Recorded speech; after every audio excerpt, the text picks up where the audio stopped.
তারা যে রাস্তা থেকে হেঁটে যায়, নবী বলছেন ইন্নাল মালাইকাতা লাতাদাউ আজনিহাতাহা, আল্লাহর মালাইকা ফেরেশতাগণ ওই হাফেজে কোরআন তালিবুল ইলমের পায়ের তলায় তার নূরের ডানা বিছিয়ে দেন। সুবহানাল্লাহ।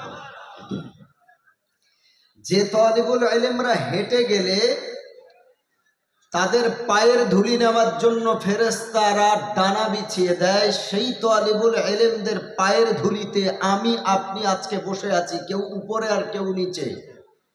তাহলে কত বড় সৌভাগ্যবান হলে, কত বড় মর্যাদা, কত দিয়ে দিলে এই রকম একটা জায়গায় বসার সৌভাগ্য অর্জন করা যায়। আর 10টা 20টা জলসার মতো এই জলসা না, এলাকার জলসা, মসজিদের জলসার, মাদ্রাসার জলসার ভিতরে দিন রাতের তফাৎ আছে। কেন এ কথা বলছি? কারণ যেই জায়গা আপনারা বসে আছেন এখানে ইয়েতিমদের পায়ের ধুলো আছে, হাফেজদের পায়ের ধুলো আছে, ওলামা ইকরামদের পায়ের ধুলি আছে, আছে না নাই? তো যাদের ধুলো পাওয়ার জন্য ফেরেশতারা ডানা বিছিয়ে দেন তাদের সম্মানের জন্য, তো সেই জায়গায় আমরা আমাদের ব্যাকসাইডকে প্রেশার দিয়ে আমরা ওই জায়গায় বসে আছি। তার মানে কতটুকু প্রশংসা করার দরকার আল্লাহর, যে আল্লাহ তাআলা এইরকম একটা জায়গা আমাদের হাজির করিয়েছেন। আর একবার বলুন আলহামদুলিল্লাহ।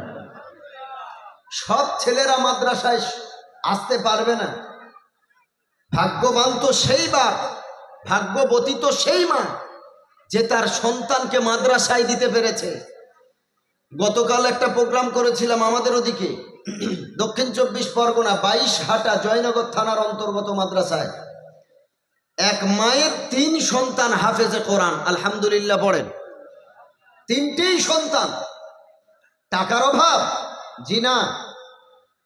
বাপ সরকারি চাকরি করে, গভর্নমেন্ট এমপ্লয়ি, বাপ টাকার অভাব নাই, তারপরেও 3টে কলিজার টুকরাকে কোরআনের হাফেজ ওই মাদ্রাসায় দিয়েছে।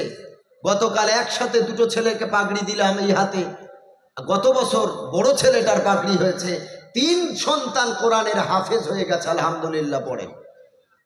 তাহলে কত বড় ভাগ্যবতী হলে নিজের পেটে ধরা সন্তানকে কোরআনের হাফেজ বানানো যায়। আজ আপনি পিতামাতা মরে যাবেন, আপনার ইঞ্জিনিয়ার ছেলেটা এসে আপনার জানাজা পড়াবার মতো যোগ্যতা তার নেই।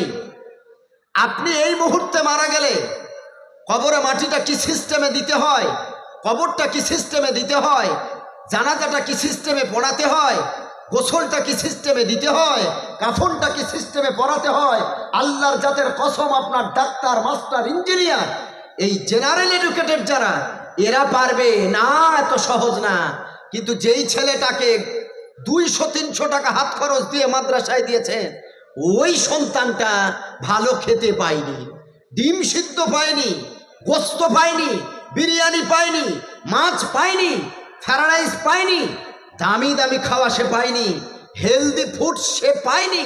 কোথায় পাবে আখরোট, কোথায় পাবে বাদাম, কোথায় পাবে দুধ? কিচ্ছু পায় না। সকালবেলা হলে আমাদের দক্ষিণ 24 পরগনায় বলে পান্তা, মানে যে ভাতে পানি ঢেলে খাওয়া হয়, মাদ্রাসার ছেলেরা পান্তা খায়। গরিব সন্তান, চানাচুর কেনার পয়সা নেই, কিন্তু তারপরেও আল্লাহ তাদের সুস্থতা দান করেছেন। জোরে বলেন আলহামদুলিল্লাহ। আপনার ছেলেটা খাটে ঘুমায়, খাট পালঙে গদিতে ঘুমায়, এই শীতকালে দামি দামি ব্ল্যাঙ্কেট গায়ে দেয়।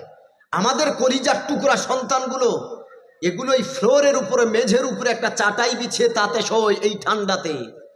গরিবের সন্তান, কারো বাপ আছে, কারোর মা নাই, কারোর মা আছে, কারোর বাপ নাই, কারোর মা বাপ কেউ নাই। সামান্য ওই একটা মাদুর বা চাটাই বিছিয়ে, তাতে একটা কাঁথা ছেঁড়া কাঁথা বিছিয়ে, আর এইভাবে একটা দানের কম্বল, দানের ব্ল্যাঙ্কেট যা পায় ওইটা গায়ে দিয়ে রাত কাটায়, শীত দূর করে। ভোরবেলা উঠে যায় যখন, কাকেরও ঘুম ভাঙে না, মোরকেরও ঘুম ভাঙে না, তখন কোরআনের সন্তানগুলো উঠে পড়ে। এলাকাবাসী, দুনিয়াবাসীদের জন্য তারা ফজরের নামাজ পড়ে দোয়া করে। জোরে বলেন আলহামদুলিল্লাহ। আজ আপনি বাবা হয়েছেন, মা হয়েছে, আজ যদি আপনার ক্যান্সার হয়, আপনার যদি করোনারি ডিজিজ হয়, আপনার যদি হার্টের রোগ হয়, আপনার ছেলে যদি আপনাকে ভালোবাসে, বলবে মাগো যত লক্ষ টাকা খরচ করার দরকার করব, ভেলোরে যদি নিয়ে যেতে হয় নিয়ে যাব, কিন্তু আমি মনিরুল ইসলাম বলে যাই আপনার সন্তান ইঞ্জিনিয়ার, ডাক্তার, উকিল, সাংবাদিক, সাহিত্যিক সন্তান, এই সন্তান লক্ষ টাকা খরচ করতে পারে, কিন্তু ফজরের নামাজ বা তাহাজ্জুদের নামাজ পড়ে আব্বা মায়ের জন্য দোয়া করতে পারে না। টাকা দিতে পারে, বহু সন্তান আছে, অভাব নেই, কিন্তু কয়জন এই শীতকালে তাহাজ্জুদ পড়ে দোয়া করবে? এই অপরের সন্তানগুলো যারা আপনাদের সাদাকা, যারা আপনাদের যাকাত, যারা আপনাদের ডোনেশন, যারা আপনাদের দান খেয়ে আজকে হাফেজ আলেম হচ্ছে, এরাই সূরা ইয়াসিন পড়ে ওই ভোরের বেলা ফজরের নামাজ পড়ে বলবে আল্লাহ এলাকাবাসীদের দানে আমরা বেঁচে আছি তোমার বরকতে, তোমার রহমে আল্লাহ, তুমি তাদের রোগ দিও না, তাদের ক্ষেতের ফসল ভালো দিও, যারা অসুস্থ আছে, বিমারগ্রস্ত আছে আল্লাহ, তাদেরকে তুমি বিমার ভালো করে দিও। তোমার পেটে ধরা সন্তান তোমার জন্য নামাজ পড়ে সূরা ইয়াসিন পড়ে দোয়া করে না, কিন্তু যেই সন্তানকে আজ তুমি দায়িত্ব নিয়েছো, সাদকা দিয়ে, ফিতরা দিয়ে, দান দিয়ে তুমি যে হাফেজের দায়িত্বগুলো নিয়েছো, এরাই তোমাকে জান্নাতে নিয়ে যাবে। জোরে বলেন সুবহানাল্লাহ। আল্লাহর নবী সাল্লাল্লাহু আলাইহি ওয়াসাল্লাম বলেন, পৃথিবীর একজন কোরআনের হাফেজ যদি হয় আর সেই অনুযায়ী যদি আমাল করতে পারে, নবীজি বলেছেন আশারাম মিন আহলিহি, তার পরিবার থেকে 10 জন, অন্তত 10 জনকে সে জান্নাতে নিয়ে যাওয়ার জন্য সুপারিশ করবে। কতজন? কতজন বলেন? 10 জন ন্যূনতম। কেমন 10 জনকে জান্নাতে নিয়ে যাবে? নবীজি অন্য হাদিসে বলেন ওয়াজাবাত লাহুন নার, যাদের জন্য জাহান্নামের আগুন অবধারিত, জাহান্নামের আগুন অজীব হয়ে গেছে, জাহান্নামে তারা যাবেই যাবে, এই রকম 10 জন জাহান্নামীকে আল্লাহর কোরআনের হাফেজ আল্লাহর কাছে সুপারিশ করে তাদের হাত ধরে আল্লাহর জান্নাতে নিয়ে যাবে। ওহে মুসলমান, দুনিয়াতে ক্ষণস্থায়ী, টেম্পুরারি দুনিয়ারে, পার্মানেন্টলি না। টেম্পুরারি মালিক তো আমরা, পার্মানেন্ট মালিক হলো আল্লাহ। এই দুনিয়াতে আজ আছি কাল থাকবো না, দুনিয়া থেকে আমাকেও বিদায় নিয়ে চলে যেতে হবে, আপনাকেও যেতে হবে। 2024-এর এই জলসায় কতজন আপনার পাশে বসেছিল, কিন্তু এই 2025-এর জলসায় অনেক আপনাদের ভিতরই অনেকে আর দুনিয়ার মাটির উপরে নাই, মাটির অন্দর মহলে চলে গেছে, মাটির ভিতরে চলে গেছে। অথচ আপনারই পাশে বসে গত বছর জলসা শুনেছিল, তিনি জানতেনও না যে এই 2025-এ এতিমদের জলসায় আর হাজির থাকতে পারবেন না। ও ভাই, 1 সেকেন্ডের কোনো গ্যারান্টি নাই। এই 2025-এ বসে আছেন, 2026-এ মনে মনে ভাবছেন 2026-এর জলসায় আবার হাজির থাকবো। আমি মনিরুল ইসলাম জানি না এই একটা বছরের ভিতরে আমি থাকবো না আপনি থাকবেন, 2026 পর্যন্ত হয়তো নাও থাকতে পারি। এই কারণে আল্লাহ তাআলা বলেন ওয়াল আসর ইন্নাল ইনসানা লাফি খুসর। আল্লাহ তাআলা বলেন আমার বান্দা বান্দিরা, এক একটা মুহূর্তকে তোমরা, এক একটা সেকেন্ডটাকে মূল্যায়ন করো। একটা মুহূর্ত, একটা সেকেন্ড, একটা মিনিট যেন তোমাদের অবলীলায় না চলে যায়, অবহেলায় না চলে যায়। প্রত্যেকটা সময়কে আমি আল্লাহ গুরুত্ব দিয়েছি, এই সময়টা তোমরা কাজে লাগাও, কারণ যে সময় চলে যায় আর সেই সময় জীবনে ফিরে আসে না। আজ না হয় কাল তুমি যাইবে কবরে, যাওয়ার সময় দেখে বেঁচে গো তোমার সবই রইবে পড়ে, যাওয়ার সময় দেখে বেঁচে গো। আজ না হয় কাল তুমি যাইবে কবরে, আজ না হয় কাল তুমি যাইবে কবরে, যাবার সময় দেখে বেঁচে গো, তোমার সবই রইবে পড়ে যাবার সময় দেখে বেঁচে গো। বাবা গেল মা গেল কেউ এলো না ফিরে, দাদা গেল দাদি গেল কেউ এলো না ফিরে, তোমাকে যাইতে হবে গো ভাইজান অন্ধকার কবরে সবাইকে যাইতে হবে গো। ওই কবরে যাওয়ার আগে ঈমান বাঁচান, আমল বাঁচান। সন্তান যদি থাকে, নাতি নাতনি যদি থাকে, আল্লাহর নবীর ঘর মাদ্রাসায় ভর্তি করেন। ওই মা তো ধন্য যে মা মারা যাওয়ার পর তার সন্তান তার জানাজার ইমামতি করবে। যে সন্তানটাকে হাফেজ করেছো, আর তুমি মা ওই সন্তানের কোলের উপরে মারা যাবে। মৃত্যুর পর জানাজার সময় মসজিদের যিনি ইমাম থাকবেন তিনি বলবেন, আয় আয় হাফেজে কোরআন আয়, ওরে মা হারা সন্তান আয়। আজ আমি কত হাজার হাজার জানাজা পড়ালাম, আজ তোর মায়ের জানাজা তুই পড়াবি, আয় সামনে আয়। হাফেজে কোরআন ছেলেটা চোখ ভরা পানি নিয়ে সামনে আসবে, যার সামনে ওই হাফেজে কোরআন কত জানাজা পড়িয়েছে, কিন্তু আজকের মতো জানাজা তার জীবনে কোনোদিনই হয় না। ওরে মুসলমান, মরা বাবার লাশ সামনে, মরা মায়ের লাশ সামনে কোরআনের হাফেজ নিয়ত করবে আল্লাহ, সবাই নিয়ত করবে আল্লাহ। 4 তাকবীরের সঙ্গে ফরজে কিফায়ার নামাজ, এই মাইয়েতের উদ্দেশ্যে কাবা শরীফের দিকে মুখ করে ইমামের পিছনে নিয়ত করলাম। আর হাফেজে কোরআন সন্তান যার বাবা মারা গেছে, মা মারা গেছে, সামনে দাঁড়িয়ে ঝরঝর করে কাঁদবে আর বলবে, আল্লাহ এতদিন এত বছর কত জানাজা পড়িয়েছি গো মালিক, কিন্তু আজকে যার জানাজা পড়াতে যাচ্ছি তিনি আমার জনম দুঃখিনী মা, তিনি আর কেউ না। যখন আমি 2 মাস 3 মাস পরে মাদ্রাসা থেকে যেতাম, আমার মা রাস্তার দিকে তাকিয়ে থাকতো, এই এলো বলে আমার সন্তান। সকালবেলা বাবাকে স্বামীকে ডেকে দিয়ে বলেছে, ও স্বামী যাও বাজারে যাও, নাজিরহাট বাজারে যাও, সব থেকে বড় মাছটা কিনে আনবে, সব থেকে দামি মাছটা আনবে, খাসির গোস্ত আনবে, মুরগির গোস্ত আনবে, কারণ আমার সন্তান মাদ্রাসায় ভালো খেতে পায় না গো। আজকে আমার সন্তানের জন্য একটু দুধ আনবে, বাদাম আনবে, ডিম আনবে। এত দিন এত মাস আমার সন্তানকে আমি একটু আদর করে গালে তুলে খাওয়াতে পারিনি। সকালে হয়ে গেছে, স্বামীকে তুলে দিয়েছে, স্বামী হে আজকের জন্য তুমি কাজ ছুটি করো, কারণ সন্তানটা একটা দিনের জন্য আসছে, বৃহস্পতিবার আসবে, শুক্রবার আবার গিয়ে আসরের নামাজ মাদ্রাসায় পড়তে হবে। স্বামী আমার সন্তান একটা দিনের জন্য আসছে, আজকে তোমাকে কাজে যেতে হবে না। সন্তানের বাবা সকালবেলা উঠে চলে গেছে বাজারে গিয়ে সব থেকে দামি মাছ, বড় মাছ, খাসির গোস্ত, মুরগির গোস্ত, গরুর গোস্ত যা ছিল কিনে এনেছে সন্তানের জন্য। সকাল 11টা বাজার আগে আগে মা রান্না করে কমপ্লিট করে বসে আছে, আমার সন্তান না আসা পর্যন্ত আজকে আমি মা খাবো না। ওরে মুসলমান বাবাজি, সন্তানকে মা দূর থেকে দেখতে পেয়েছে, সন্তান গাড়ি থেকে নেমে ব্যাগটা হাতে নিয়ে কাঁধে নিয়ে টুকটুক টুকটুক করে হেঁটে আসে।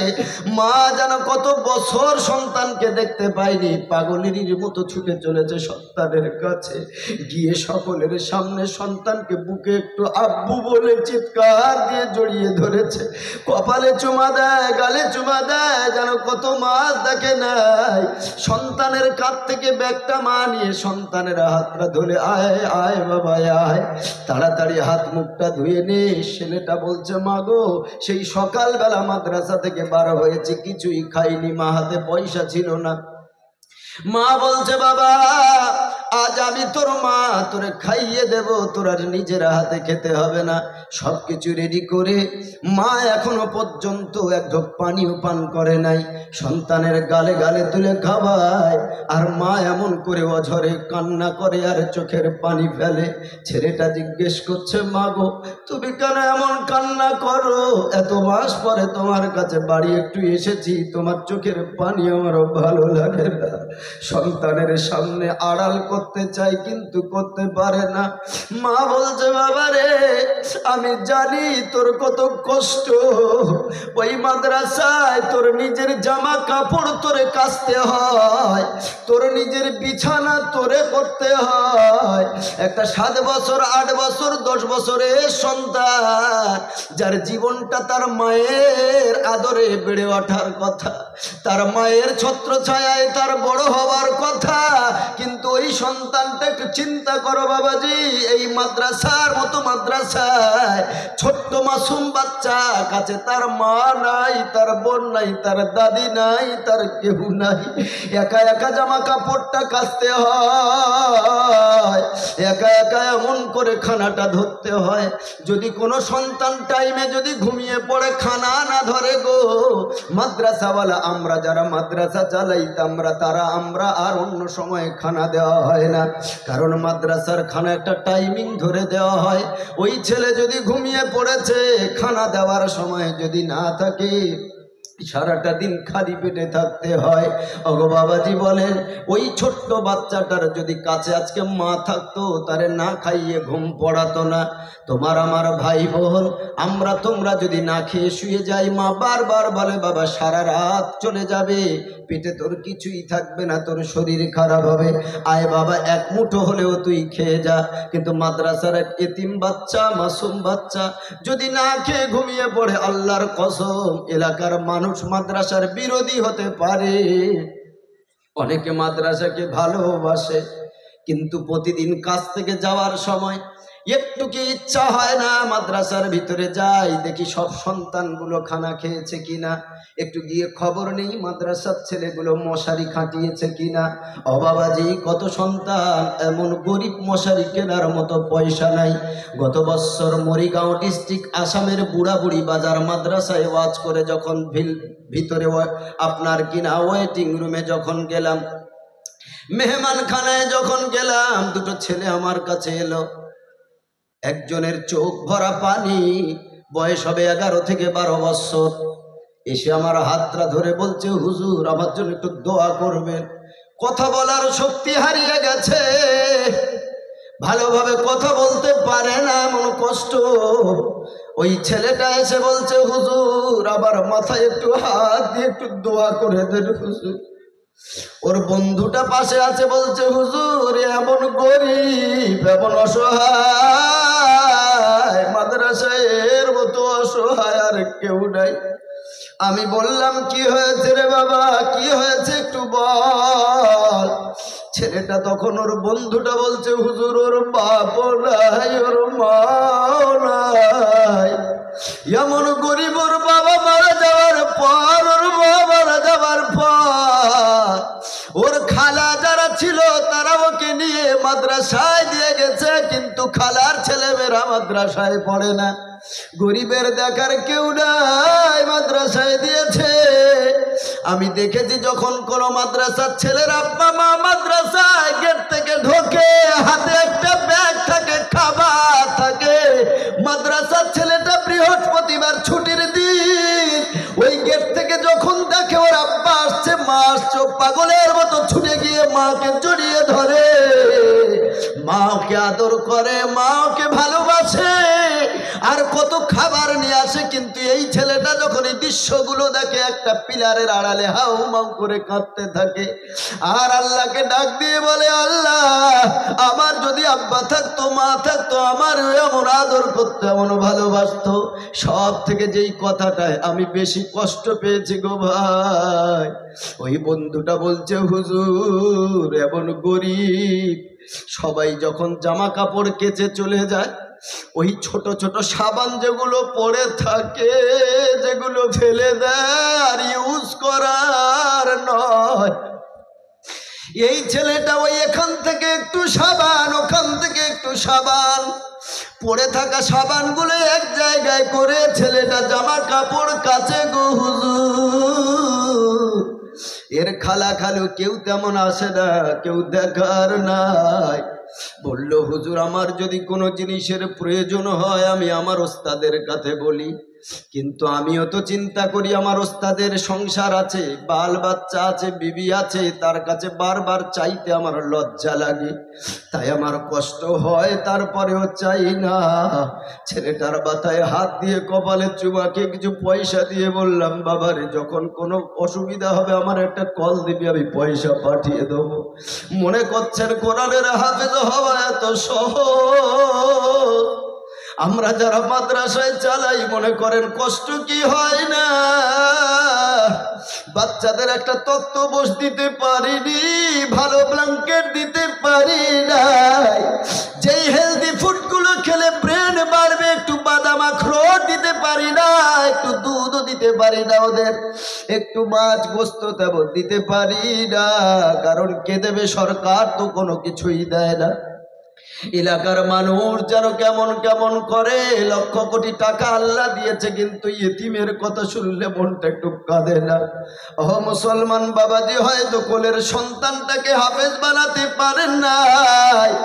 আজ এই মাদ্রাসায় যারা সন্তান দিয়েছেন, যত বাবা আজকে এসেছেন, আপনারা ধন্য, আল্লাহর কসম করে বলি। আজ এই সন্তানের মা যারা জলসায় এসেছেন, আপনারা ধন্য, আপনারা ধন্য, আপনারা সৌভাগ্যবতী মা।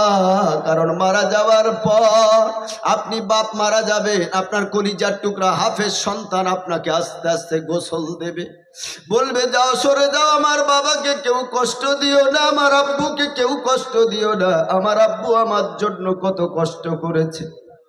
ওই হাফেজের সন্তান গোসল দেবে, কাফন দেবে, আর আবর করে জানাজার ইমামতি করবে, আর বলবে, আল্লাহ আমার মায়ের জানাজা আমি পড়াচ্ছি, আমার বাবার জানাজা আমি পড়াচ্ছি, আজ থেকে আমার মায়ের আদর থেকে আমি বঞ্চিত, আমার আব্বুর আদর থেকে আমি বঞ্চিত।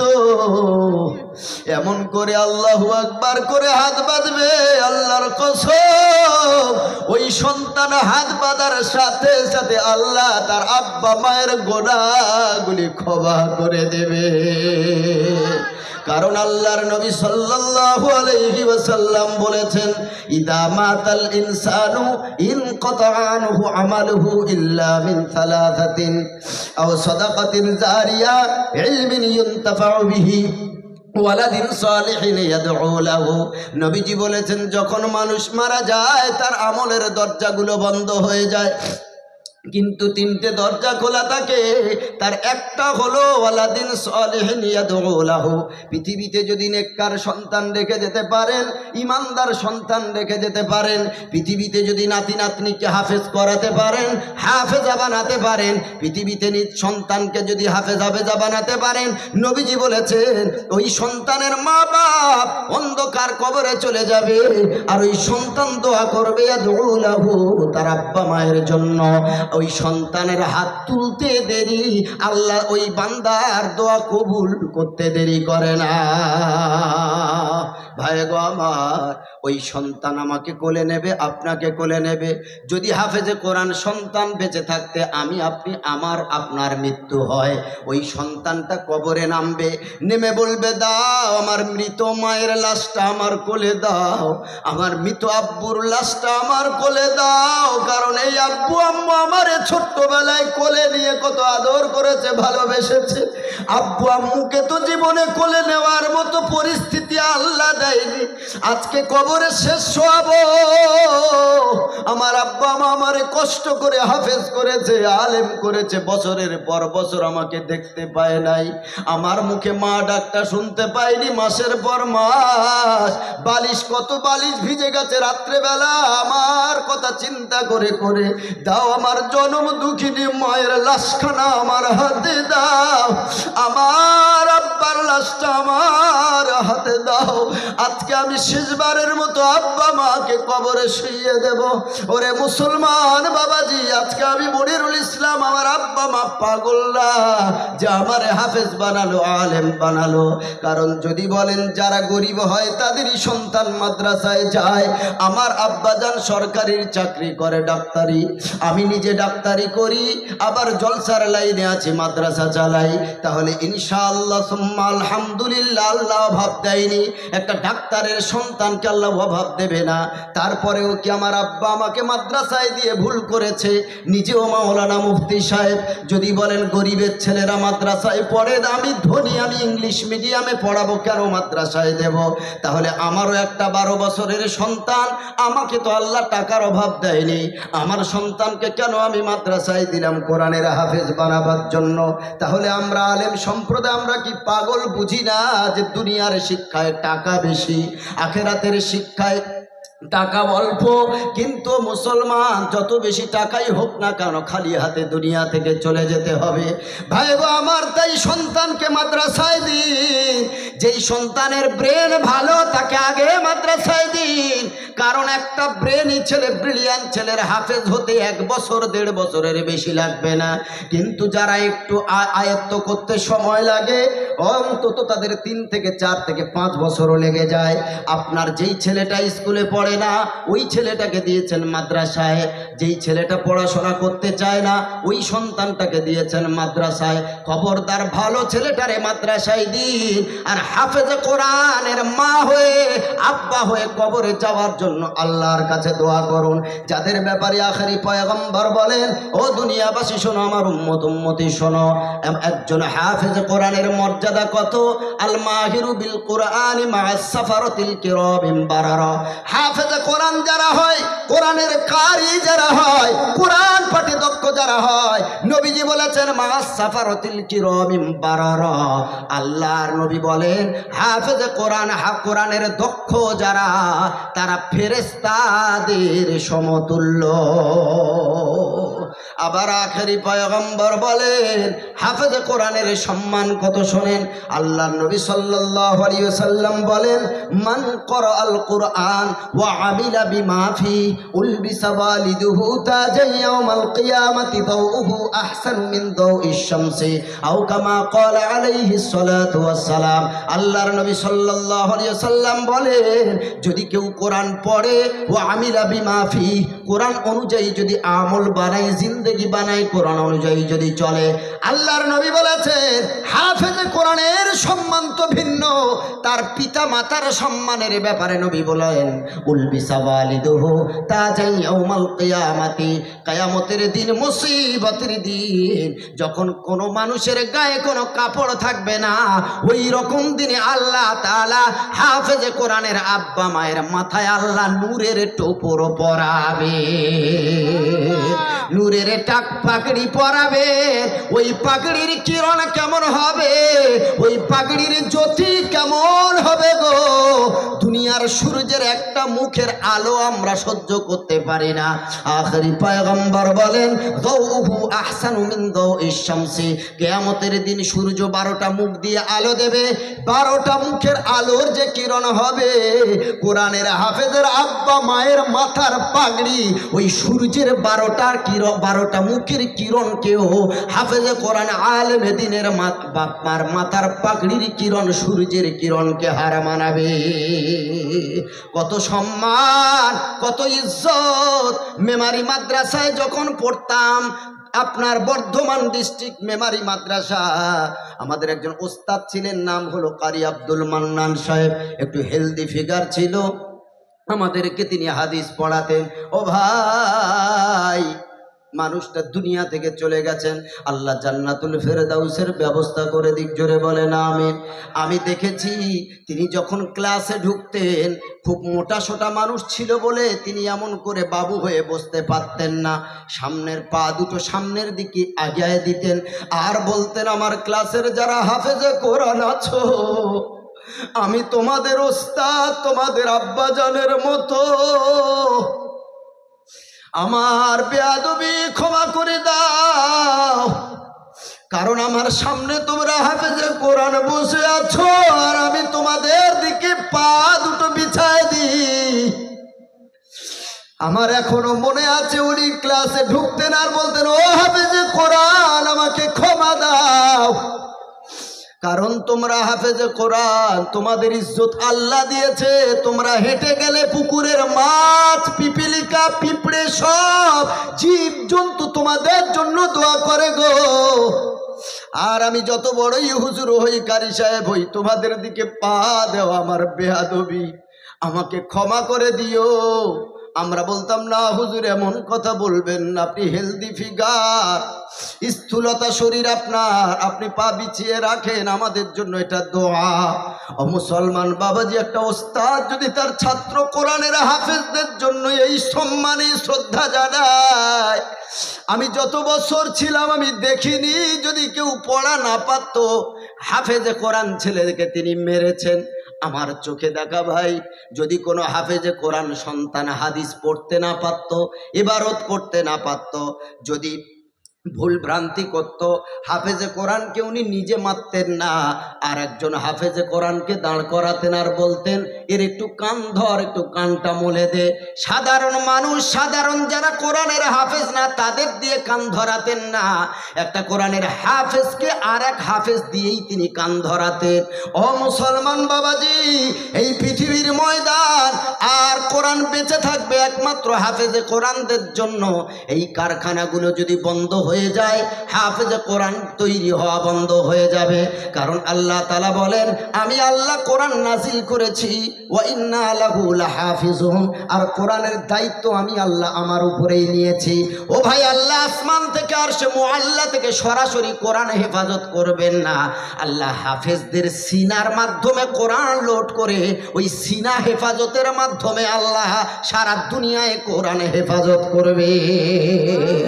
আছেন কি কোনো আল্লাহর বান্দা কোরআনের ফ্যাক্টরি বাঁচাবার জন্য হাফেজে কোরআনের একজনের দায়িত্ব